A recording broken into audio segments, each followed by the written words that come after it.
Hello everyone. आज की इस क्लास में मैं आप सभी को ग्रुप डी एग्ज़ाम के लिए मैथ का एक्सपेक्टेड पेपर कराने वाली हूं। तो ये एक्सपेक्टेड पेपर एग्ज़ाम एनालिसिस के आधार पे रहने वाला है। आज है एक्सपेक्टेड पेपर नंबर 25। स्टार्ट करती हूं आज की इस क्लास को। पहला क्वेश्चन है, क्वेश्चन दे रखा है यदि x square minus 4x plus 1 बराबर 0 है, x square plus 1 upon x square का मान निकालना है। यानी इससे हमें इसका फॉर्मेट बनाना होगा, यानी एक्स प्लस 1 अपॉन एक्स हमें बनाना होगा इस इक्वेशन को। तो चलिए इसको सॉल्व करते हैं। जैसा कि यहाँ पर x square minus 4x plus 1 है बराबर 0।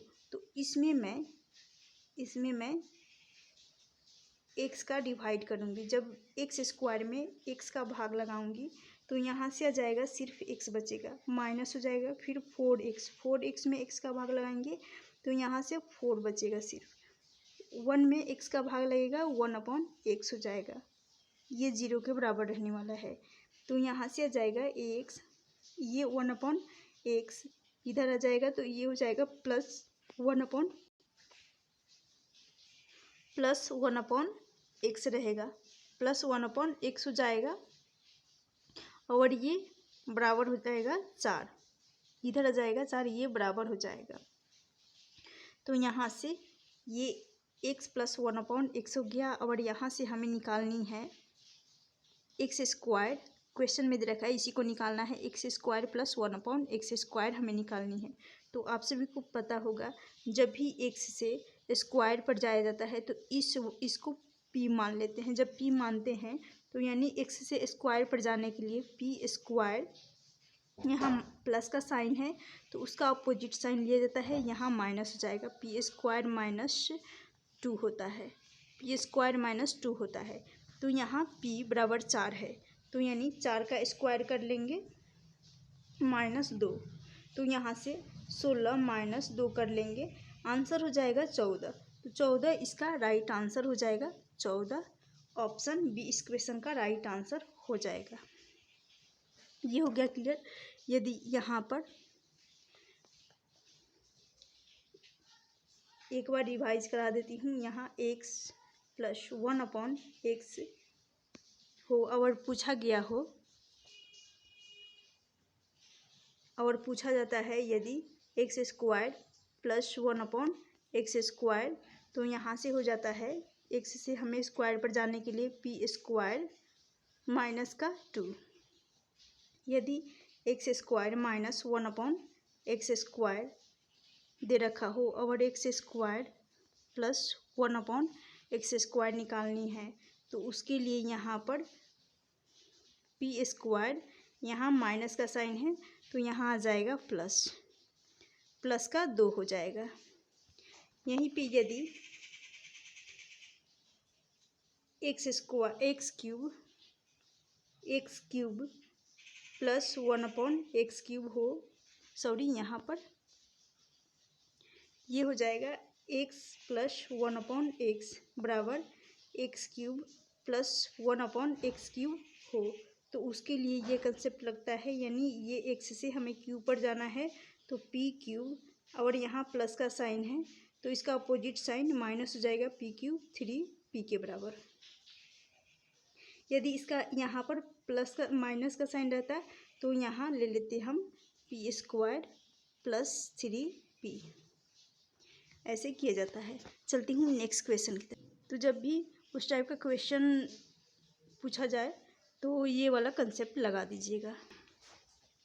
नेक्स्ट क्वेश्चन जो कि एज का है, वर्तमान में ए और बी की आयु का अनुपात 4:3 है। 6 वर्ष बाद ए की आयु 50 वर्ष हो जाती है, तो बी की वर्तमान एज पूछी गई है। यानी ए और बी है, ए और बी इनका प्रेजेंट एज वर्तमान आयु का अनुपात 4:3 है। जब 4:3 है और 6 साल बाद ये हो रहा है 50 वर्ष और प्रेजेंट एज, तो हम क्यों ना प्रेजेंट एज का रेशियो ही हमें सिर्फ पता है, तो क्यों ना ये 50 में से मैं 6 को माइनस कर लूँगी, क्योंकि हमें वर्तमान पर जाना है और ये 6 साल बाद का है, तो माइनस करूँगी तो यहाँ से आ जाएगा 44 वर्ष। ये 44 वर्ष आ गया। और जैसा कि क्वेश्चन में दे रखा है ए और बी का प्रेजेंट एज का अनुपात 4:3 है। तो ए का है 4 रेशियो, इस 4 रेशियो को बराबर कर लूँगी। ये प्रेजेंट एज का रेशियो है, 4 रेशियो बराबर हो जाएगा 44 के। जब 44 के बराबर हो जाएगा, इसको काटेंगे तो यहाँ से 1 रेशियो का वैल्यू हमें मिल रहा है। यहाँ पर 1 रेशियो बराबर आ जाएगा 11, 1 रेशियो बराबर 11 आ गया। और जब 1 रेशियो 11 आ गया तो यहाँ से पूछा गया है बी की वर्तमान आयु। तो बी की प्रेजेंट एज का रेशियो 3 है। इस 3 में 1 रेशियो का मान रख देंगे यानी 11, तो यहाँ से आ जाएगा 33 वर्ष। 33 वर्ष जो कि बी की वर्तमान एज हो जाएगी, ऑप्शन सी। चलती हूँ नेक्स्ट क्वेश्चन।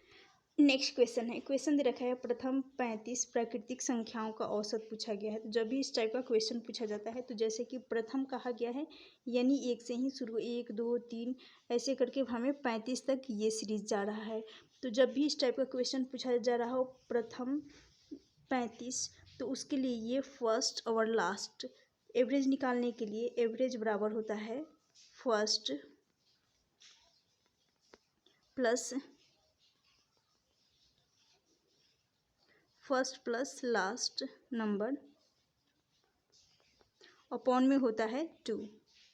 तो फर्स्ट जो कि है 1 और लास्ट है 35 बटा 2 कर लेंगे। यहाँ से 36, ये चला जाएगा 18 दूनी के 36, यहाँ से आंसर हो जाएगा 18। ऑप्शन डी इस क्वेश्चन का राइट आंसर हो जाएगा। चलती हूँ नेक्स्ट क्वेश्चन। नेक्स्ट क्वेश्चन है, क्वेश्चन दे रखा है किसी वस्तु को 10% हानि पर बेची जाती है। यदि वस्तु का विक्रय मूल्य 540 रुपये है तो वस्तु का क्रय मूल्य ज्ञात करनी है। तो जब भी इस टाइप का क्वेश्चन पूछा जाए और यहाँ पर 10% का लॉस हो रहा है, 10% का लॉस हो रहा है और 10% का आप सभी को पता होगा फ्रैक्शन वैल्यू 10/100 करेंगे, 1/10 आने वाला है। ये जो आता है ये डिनोमिनेटर में होता है, ये कॉस्ट प्राइस का रेशियो, और इस कॉस्ट प्राइस पे 1 रेशियो का लॉस हो रहा है। और यहाँ जब लॉस और कॉस्ट प्राइस इन दोनों को जोड़ देंगे यानी लाभ और हानि, यहाँ पर हम हानि को और क्रय मूल्य को जोड़ देंगे तो यहाँ से हमें मिलेगा विक्रय मूल्य, जिसको सेलिंग प्राइस कहा जाता है। विक्रय मूल्य यानी सेलिंग प्राइस। तो चलिए समझ लेते हैं यहाँ पर कॉस्ट प्राइस और सेलिंग प्राइस। कॉस्ट प्राइस का रेशियो 10 है, इस 10 को हानि हो रही है तो यहाँ पर माइनस करना होगा। हानि हो रही है, मैं प्रॉफिट समझ कर रही थी, तो यहाँ 9 हो जाएगा। इस 10 से 9 हो जाएगा क्योंकि इसमें से घटेगा कॉस्ट प्राइस, ये घट जाएगा तो 1 रेशियो घटेगा 10 में से, तो यहाँ से 9 रेशियो आ रहा है। जब ये 9 रेशियो आ रहा है, ये 9 रेशियो सेलिंग प्राइस का रेशियो है। और क्वेश्चन में सेलिंग प्राइस जो कि दे रखा है 540, इस 9 को मैं बराबर कर दूंगी 540 के। 540 के बराबर कर लूँगी तो इस 9 से काटूंगी 540 को, तो ये चला जाएगा 9। 1 रेशियो का मान यहाँ से आ जाएगा 60। 1 रेशियो का मान निकल कर हमें मिल रहा है 60। तो यहाँ से पूछा गया है क्रय मूल्य, जो कि कॉस्ट प्राइस के रेशियो 10 है, तो 1 रेशियो का मान 60 आ गया है। तो इस कॉस्ट प्राइस में 60 का मल्टीप्लाई करेंगे, तो मल्टीप्लाई करेंगे तो ये हो जाएगा 60 है और एक 0 है, तो इस 0 को मैं लगा दूंगी यानी 600 निकल कर आ जाएगा कॉस्ट प्राइस। ऑप्शन सी इस क्वेश्चन का राइट आंसर हो जाएगा। तो ये भी इस टाइप का क्वेश्चन भी एग्जाम में पूछ लिए जाते हैं। चलती हूँ नेक्स्ट क्वेश्चन। नेक्स्ट क्वेश्चन है, क्वेश्चन दे रखा है अंडर रूट 1225 है माइनस अंडर रूट 6.25 है माइनस अंडर रूट 12.25 माइनस का 8 है। इस क्वेश्चन को हमें सॉल्व करनी है। तो जब भी ये है 1225, ये होता है 35 का स्क्वायर, तो यहाँ से तो 35 मिल जाएगा हमें, फिर ये अंडर रूट से बाहर आ जाएगा 35 हो जाएगा। ये 6.25 जो कि ये होता है माइनस का साइन है तो माइनस लगा दूंगी, ये 25 का टोटल 625, ये 25 का स्क्वायर होता है, तो रूट से बाहर निकलेगा 25 हो जाएगा। लेकिन यहाँ पॉइंट है तो ये हो जाएगा 2.5, 2 यहाँ से 5 आ जाएगा माइनस, फिर यहाँ पर है माइनस रहेगा 12.25 है, तो 12.25 है, जैसा कि 1225 इसका आया था, इसका जो कि 35 होता है, तो इसका भी 3.5 आ जाएगा। -8 है तो यहाँ पर भी माइनस का 8 लग जाएगा। ये माइनस यहाँ पॉइंट रहेगा 2.5 और 3.5 है, ये माइनस में है तो माइनस माइनस ये हो जाएगा प्लस, प्लस हो जाएगा, यानी 5 और 5 10, 3 और 2 5, और ये हो जाएगा 6, यहाँ से आ रहा है 6। अब इस 6 को यहाँ से ऐड कर लेंगे, तो यहाँ से हमें मिल रहा है 8 तो 10 4 14, तो यहाँ से मिल रहा है हमें 14 मिल रहा है। ये माइनस में है तो 35, यहाँ से आ जाएगा 35 माइनस 14 कर लेंगे तो 1 यानी 21, 3 में से 1 जाएगा 21, तो 21 इस क्वेश्चन का राइट आंसर हो जाएगा ऑप्शन बी।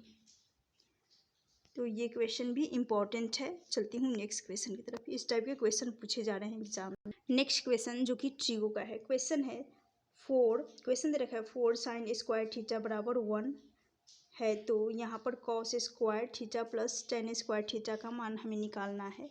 ये क्वेश्चन भी इम्पॉर्टेंट है। चलिए इसको सॉल्व कर लेते हैं। जैसा कि यहाँ पर 4 sin स्क्वायर थीटा 1 के बराबर है, तो इस sin स्क्वायर थीटा को मैं लिखूँगी sin स्क्वायर थीटा, ये बराबर हो जाएगा 1 तो रहेगा, और ये जो 4 है ये बटा में आ जाएगा, और यहाँ है sin स्क्वायर थीटा, यहाँ फिर से रिपीट कर रही हूँ, यहाँ है sin स्क्वायर थीटा, और ये 1/4 है। तो जब ये हमें सिर्फ साइन का मान चाहिए, तो साइन बराबर हो जाएगा, यहाँ 1/4 था तो ये 2 हो जाएगा, 2 का स्क्वायर 4 होता है, ये स्क्वायर हटाऊंगी 1/2 आ जाएगा। और आप सभी को पता होगा ये 1/2 साइन 1/2 ये थीटा 30 डिग्री के बराबर होता है, यानी साइन 1/2 का मान 30 डिग्री आ जाएगा। तो यहाँ से हमें थीटा का मान साइन थीटा का मान 30 डिग्री मिल गया। जब 30 डिग्री साइन थीटा का मान मिल गया तो इस इक्वेशन में मैं पुट कर दूंगी, तो जैसा कि cos स्क्वायर थीटा बराबर होता है cos स्क्वायर 30 डिग्री थीटा की जगह पर 30 को रखूँगी, 30 degree plus tan square 30 degree, फिर थीटा की जगह पर 30 रखूँगी। तो यहाँ से साइन 30 डिग्री का मान, cos 30 डिग्री का मान होता है √3/2 होता है। cos ये उसके बाद cos के ऊपर स्क्वायर है, तो ये √3/2 के ऊपर भी स्क्वायर लग जाएगा, और cos 30 डिग्री का मान होता है √3/2 होता है, प्लस tan 30 डिग्री का मान होता है 1/√3, फिर tan के ऊपर भी स्क्वायर है तो इसके ऊपर भी स्क्वायर लग जाएगा। अब √3 का स्क्वायर करने पर √3 हट जाएगा, सिर्फ बचेगा 3, और 2 का स्क्वायर कर लेंगे 4 आ जाएगा। प्लस का साइन है प्लस लगा दूंगी, प्लस लगाऊंगी, फिर 1 का स्क्वायर करने पर 1 ही रहेगा, √3 का स्क्वायर करेंगे, यहाँ से आ जाएगा 3। अब यहाँ से डिनोमिनेटर में आ रहा है 12, एलसीएम ले लेंगे तो यहाँ से बटा में आ जाएगा 12, और यहाँ पर 12 आ जाएगा, क्रॉस मल्टीप्लाई कर लेंगे, ये हो जाएगा 13/12 इस क्वेश्चन का राइट आंसर हो जाएगा। तो ऑप्शन ए इस क्वेश्चन का राइट आंसर हो जाएगा। उम्मीद करती हूँ आज का ये क्लास आप सभी को ज़रूर पसंद आएगा। यदि पसंद आए तो प्लीज़ लाइक ज़रूर करना, जो चैनल पे नए हैं चैनल को भी सब्सक्राइब कर लीजिएगा। Thank you for watching this session.